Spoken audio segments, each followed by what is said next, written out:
Hey everyone, welcome back to our Airtight series. Now this is part 2, so if you haven't seen part 1 yet, you can check it out using the link down below. Now today, we are diving into something that sounds simple, but it really isn't. And that is called moisture management. Especially tricky for those of us who didn't grow up designing buildings in freezing climates. Like for example me. You will need to think about 6 critical barriers in your building envelope: water, air, fire, vapor, sound, and heat. Now, there is a quick disclaimer: water and vapor might sound like the same thing, but they really aren't. When we say water, we mean rain, snow, hail, groundwater, that kind of things, precipitation mostly. Vapor, on the other hand, is water in the air, like humidity or condensation. The good news? You don't need 6 separate layers for each barrier. For instance, your thermal insulation can reduce both heat transfer and sound, and might even offer some fire resistance in the process. Now, here is something important.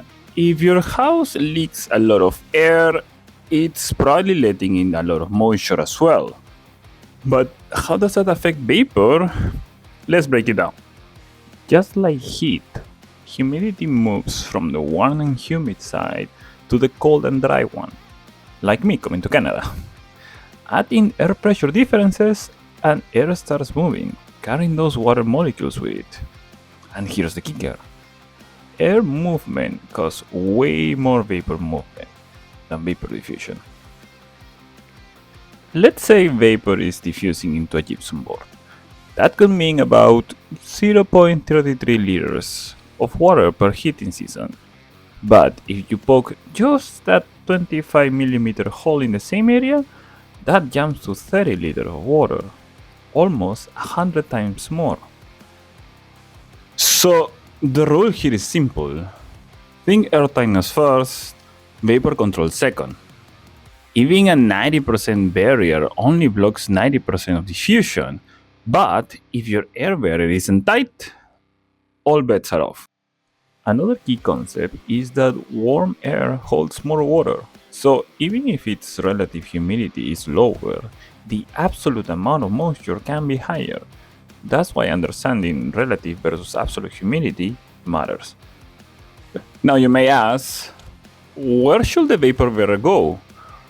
Easy rule of thumb is to place it within the first 30% of the wall thickness, starting from the warm side. And always use more permeable materials on the cold side, so the wall can dry out. Placement will vary depends on the climate you're working in. All materials have some level of permeability. They are grouped into 4 categories. Some are basically impermeable, like glass or steel, but the biggest mistake? Trying to overprotect. So I don't know how to stress this enough, but drying is critical. That's why permeable insulation like mineral wool, for example, is often safer than plastic ones. And never, but seriously never, install dual vapor barriers. That traps moisture and creates a plastic bag sort of effect. There are expensive software tools out there to simulate moisture movement, but here is a great free option. Ubacus. I hope I'm saying that correctly. There is a link in the description down below. Now we should also talk about air barriers now. Unlike vapor barriers, they can go pretty much anywhere in the wall assembly. There is a trend towards installing them on the outside, which makes detailing easier. And yes, you can have more than one, just make sure you don't tear them during the construction. Air barriers aren't just one material though, they are a system. That means they need to be structurally strong and above all, continuous. Every joint needs to be taped or sealed.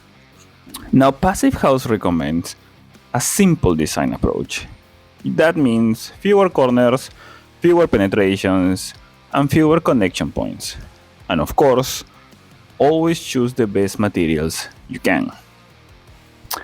So this basically wraps up the Airtight series. If you find this helpful, don't forget to check also part 1 in the link below, as I mentioned at the beginning of the video. See you in the next one.